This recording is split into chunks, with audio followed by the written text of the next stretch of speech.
Rising Suns Academy.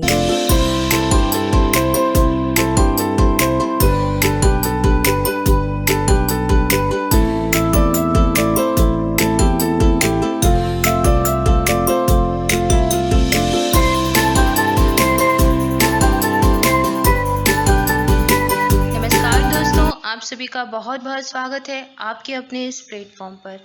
दोस्तों, आज है 30 जून 2021 और हम देखेंगे 30 जून का करंट अफेयर। सारे क्वेश्चंस कवर करेंगे, तो पूरा वीडियो ध्यान से देखें, बने रहें वीडियो के अंत तक हमारे साथ।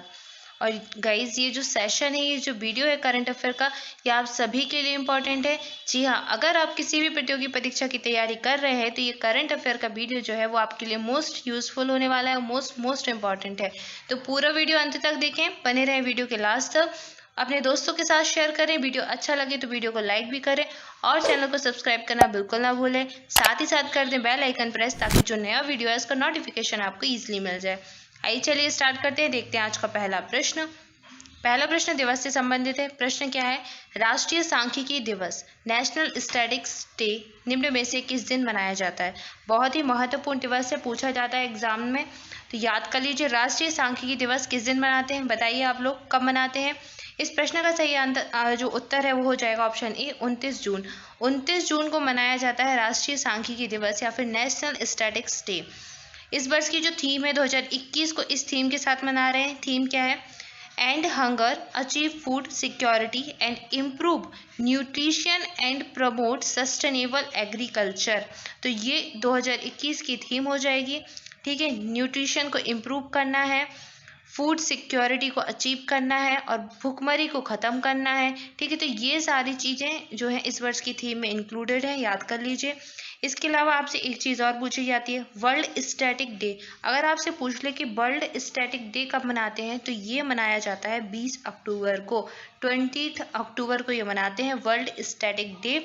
और नेशनल स्टैटिक्स डे मनाते हैं 29 जून को। ठीक है, तो कंफ्यूज नहीं होना है, याद रखना है वर्ल्ड का 20 अक्टूबर और राष्ट्र का 29 जून। अच्छा, ये मनाया क्यों जाता है?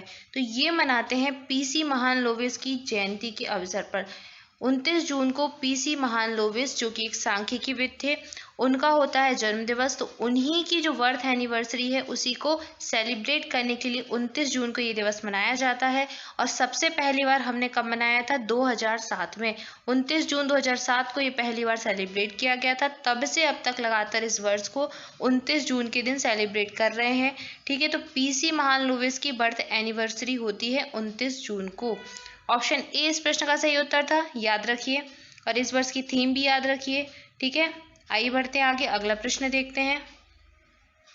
अगला प्रश्न है, केंद्र सरकार ने हाल ही में अटॉर्नी जनरल के वेणुगोपाल का कार्यकाल एक बार फिर से इंक्रीज कर दिया है। तो ये कितने साल के लिए इंक्रीज किया है, आपसे प्रश्न में पूछा जा रहा है। आपके ऑप्शन से 1 साल, 2 साल, 3 साल या फिर 4 साल। इस प्रश्न का सही उत्तर हो जाएगा ऑप्शन ए, 1 साल। तो के जो वेणुगोपाल हैं, अटॉर्नी जनरल ऑफ इंडिया, तो इनका कार्यकाल बढ़ा दिया गया है केंद्र सरकार के द्वारा 1 साल के लिए। ठीक है, तो ये 2022 तक के लिए फिर से अभी रहेंगे अटॉर्नी जनरल ऑफ इंडिया। आगे बढ़ेंगे, अगला प्रश्न देखेंगे। नेक्स्ट है, रक्षा अनुसंधान और विकास संगठन यानी कि DRDO ने दोहरी मार करने वाली किस परमाणु मिसाइल का सफल परीक्षण किया है? ऑप्शन से आपके पृथ्वी, अग्नि प्राइम, निर्भय या फिर इनमें से कोई नहीं। बताइए सही उत्तर क्या होगा? इस प्रश्न का सही उत्तर है वो हो जाएगा ऑप्शन बी, अग्नि प्राइम। तो रक्षा अनुसंधान एवं विकास संगठन यानी कि DRDO, तो इसने एक दोहरी मार करने वाली परमाणु मिसाइल का सफल परीक्षण कर लिया है, जिसका नाम है अग्नि प्राइम। आप इमेज में देख सकते हैं अग्नि प्राइम। अच्छा, अगर इसका परीक्षण किया है DRDO ने, तो बात कर लेते हैं DRDO की। DRDO जो है रक्षा अनुसंधान विकास संगठन, इसका फुल फॉर्म हो जाएगा। स्थापना इसकी इंपॉर्टेंट है 1958 में। 1958 में इसका गठन हुआ था। तब से अब तक ये अंतरिक्ष के जो है कार्य भारत सरकार की करती है। तो ऑप्शन बी इस प्रश्न का सही उत्तर है। इसकी डेट याद रखिए, 1958 बहुत पूछी जाती है। और साथ ही साथ इसरो की भी याद कर लीजिए, इसरो का भी पूछा जाता है। तो इसरो क्या है? भारत की अंतरिक्ष एजेंसी है और इसकी स्थापना हुई थी 15 अगस्त 1969 में, 1969 में। तो इसरो भी याद रखना है और DRDO भी याद रखना है, बहुत पूछे जाते हैं। ठीक है, आगे बढ़ेंगे, अगला प्रश्न देखेंगे। नेक्स्ट है, हाल ही में किस भारतीय ने ISSF विश्व कप में 25 मीटर पिस्टल स्पर्धा में स्वर्ण पदक जीत लिया है। तो ये कौन है, आप इमेज में देखकर समझ गए होंगे। तो ऑप्शन सी आपका सही उत्तर हो जाएगा, राही सरनोबत। यह है राही सरनोबत और इन्होंने जीता है 25 मीटर जो पिस्टल स्पर्धा है उसमें स्वर्ण पदक। देख भी सकते हैं आप, ये गोल्ड लिए हुए हैं। और ISSF जो विश्व कप हो रहा है उसमें इन्होंने स्वर्ण पदक जीत लिया है। ऑप्शन सी सही उत्तर है, राही सरनोबत। आगे बढ़ेंगे, अगला प्रश्न देखेंगे। नेक्स्ट है, नेशनल एंटी डोपिंग एजेंसी के पैनल ने निम्न में से किस महिला क्रिकेटर को डोप टेस्ट में फेल होने पर 4 साल का प्रतिबंध लगा दिया है। तो ये किन के ऊपर लगाया है बताइए आप। तो ये है अंशुला राव। अंशुला राव के ऊपर लगा दिया है 4 साल का प्रतिबंध। डोप टेस्ट में ये फेल हो चुकी थी। ये है महिला क्रिकेटर, ठीक है। नेशनल एंटी डोपिंग एजेंसी ने इनके ऊपर अभी लगाया है 4 साल का प्रतिबंध। ऑप्शन डी सही उत्तर हो जाएगा आपका, अंशुला राव। आगे बढ़ेंगे, अगला प्रश्न देखेंगे। अगला प्रश्न है, केंद्रीय रक्षा मंत्री राजनाथ सिंह ने सूचित किया कि भारत के पहले स्वदेशी विमान वाहक यानी कि IAC-1 को किस वर्ष तक चालू करने की योजना है। तो ये कब तक चालू किया जाएगा, ये आपसे प्रश्न में पूछा गया है। आप बताइए क्या है। ऑप्शन से आपके 2022 तक, 2025 तक, 2030 तक या फिर 2028 तक। इस प्रश्न का सही उत्तर हो जाएगा ऑप्शन ए, 2022 तक। तो केंद्रीय रक्षा मंत्री जो है राजनाथ सिंह, इन्होंने सूचित किया कि भारत के पहले स्वदेशी विमान वाहक जो है, जिसको नाम दिया गया है विक्रांत, INS विक्रांत इसका नाम रखा गया है।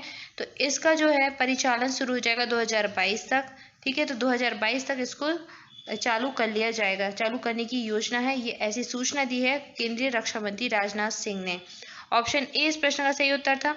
अब चर्चा कर लेते हैं थोड़ी इसके बारे में। IAC-1 है क्या, ये स्वदेशी, पहली चीज तो ये भारत का पहला स्वदेशी विमान वाहक है, ठीक है। तो IAC-1 वाहक जो है इसका निर्माण किया है कोचीन शिपयार्ड लिमिटेड।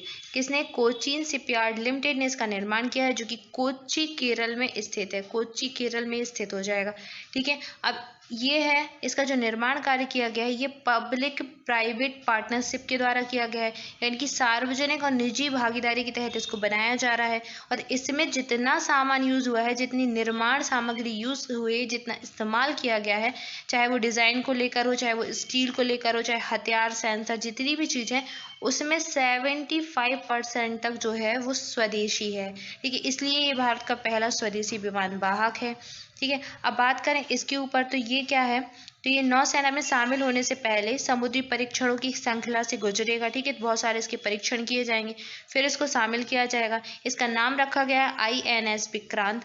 अब इसकी चर्चा कर लें तो ये है, ये लगभग 262 मीटर यानी कि लगभग 860 फीट के लगभग ये लंबा हो जाएगा।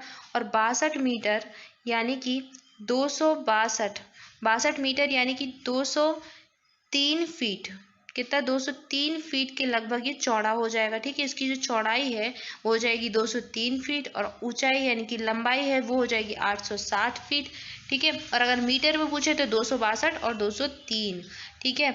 और लगभग 40,000 मीट्रिक टन, 40,000 मीट्रिक टन ये जो है सामान को विस्थापित कर सकता है, ठीक है। तो ये लगभग 39,000 लंबा टन जो है, एक तरीके से देखें तो 40,000 मीट्रिक टन तक सामान को ये विस्थापित कर सकता है।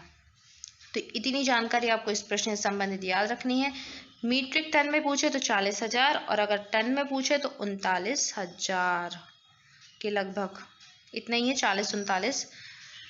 तो इतनी जानकारी आपको याद रखनी है इस प्रश्न से संबंधित। ऑप्शन ए आपका सही उत्तर था। INS विक्रांत को जो है 2022 तक चालू करने की योजना है भारत सरकार की, ऐसी सूचना दी है केंद्रीय रक्षा मंत्री राजनाथ सिंह के द्वारा, ठीक है। आइए बढ़ेंगे आगे, अगला प्रश्न देखेंगे।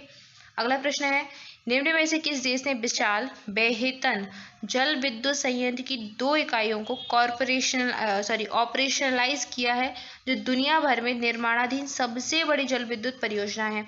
तो सिंपली आपसे प्रश्न पूछा गया है कि जो बेहतन जल विद्युत संयंत्र है ये कहाँ पर है, किस देश का है, ठीक है। तो आपसे प्रश्न में ये पूछा गया है, तो बताइए आपके ऑप्शंस क्या हैं। आपके ऑप्शन है नेपाल, रूस, भारत या चीन। इस प्रश्न का सही उत्तर हो जाएगा ऑप्शन डी, चीन।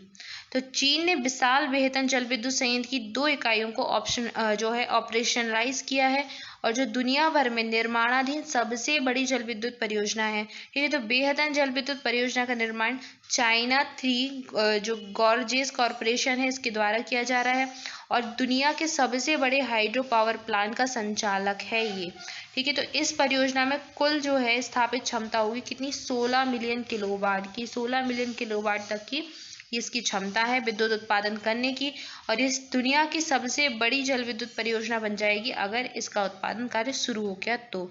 ठीक है, अब नॉर्मल सी बात है कि अगर बेहतन जल विद्युत संयंत्र है तो ये किस बांध के ऊपर बनी होगी, तो ये बेहतन जो बांध है उसी के ऊपर बनी है। ठीक है, तो बेहतन बांध जो परियोजना है ये 2017 में चालू की गई थी। 2017 में बेहतन बांध परियोजना को चालू किया गया था। अच्छा, ये जो बेहतन बांध है तो ये बहुत सारी कठिन तकनीकी समस्याओं से जो है लैस है, जैसे कि भूविज्ञान, घाटी में गर्म और शुष्क हवा, तो इन सारी चीज़ों का इस पर ज़्यादा प्रभाव नहीं पड़ता है। बड़े उत्खनन जो कार्य हैं तो उनसे दूर करके इन सबको बनाया गया है। ठीक है, और ये जो बांध है इसने बहुत सारे वर्ल्ड रिकॉर्ड तक तोड़े हैं, जैसे कि इसने सबसे बड़ी भूमिगत गुफाएं हैं। 300 मीटर ऊंचे बांध का सबसे बड़ा भूकंपरोधी पैरामीटर लगा है और सबसे बड़ा इस जो है स्लिप वे गुफाएं भी इसी में शामिल है। तो ये बहुत अच्छी एक परियोजना है, चीन के द्वारा ये इसको शुरू किया गया है। बेहतन जल विद्युत संयंत्र अगर पूछे तो कहाँ पे चले जाना, चीन में चले जाना। बेहतन बांध है चीन में, 2017 में इसको क्या है बहुत सारी चीज़ों के तहत बनाया गया था। ऑप्शन डी इस प्रश्न का सही उत्तर है। आगे बढ़ेंगे, अगला प्रश्न देखेंगे। आई होप आपको सारे पॉइंट क्लियर हो चुके होंगे। अगला प्रश्न है आपके लिए, माइक्रोसॉफ्ट ने अपना नेक्स्ट जनरेशन ऑपरेटिंग सिस्टम को लॉन्च कर दिया है, उसका नाम क्या है। इमेज में देख के आपको आंसर समझ ही आ गया होगा, तो आंसर है आपका ऑप्शन सी, विंडोज़ 11। तो विंडोज़ 11 लॉन्च कर दिया गया है माइक्रोसॉफ्ट के द्वारा और ये क्या है, एक ऑपरेटिंग सिस्टम है। सब जानते हैं कंप्यूटर में यूज़ होता है। आप लैपटॉप खोलते होंगे तो उसके सामने जो विंडो आती होगी उसमें लिखा आता है कि कौन सी विंडोज़ यूज़ हो रही है। तो अभी विंडोज़ 11 लॉन्च कर दी गई है। ठीक है, ऑप्शन सी सही उत्तर है। आगे बढ़ेंगे, अगला प्रश्न देखेंगे।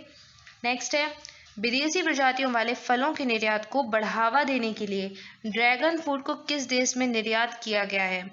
तो ये ड्रैगन फ्रूट है, इमेज में आप देख सकते हैं इस तरीके का ये दिखता है। तो ये जो है निर्यात किया गया है संयुक्त अरब अमीरात से। ऑप्शन डी सही उत्तर हो जाएगा, UAE, संयुक्त अरब अमीरात से इसको निर्यात किया गया है।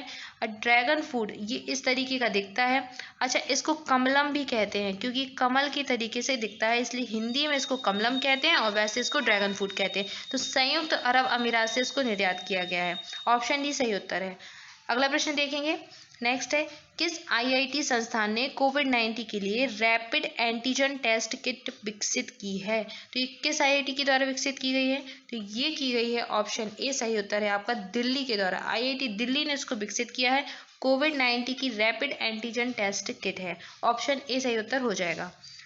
सो गाइस, ये था आज का करंट अफेयर। आज के लिए आपका प्रश्न देख लेते हैं। प्रश्न है आपका, निम्न में से किस देश ने वर्ष 2033 में अपना पहला क्रू मिशन मंगल पर भेजने की योजना बनाई है। ऑप्शंस आपके हैं नेपाल, भारत, चीन या फिर पाकिस्तान। इस प्रश्न का सही उत्तर दोस्तों आप सभी को करना है। आप सभी कमेंट बॉक्स में आंसर जरूर करें, सारे स्टूडेंट्स आंसर जरूर करें। And thank you for watching this video. आप सभी घर पर रहें, सुरक्षित रहें और पढ़ाई करते रहें। अपनी पढ़ाई कंटिन्यू करें, पढ़ाई को बिल्कुल नहीं रोकना है। और आपके जो एग्जाम है वो भी स्टार्ट हो गए हैं, तो अपनी पढ़ाई को करते रहें और डेली करंट अफेयर को वीडियो जरूर से देखें। और वीडियो अच्छा लगे तो वीडियो को लाइक करें, चैनल को सब्सक्राइब करें और अपने दोस्तों के साथ बहुत सारा शेयर करें। आज के लिए इतना ही, मिलते हैं नेक्स्ट वीडियो में। Thank you so much.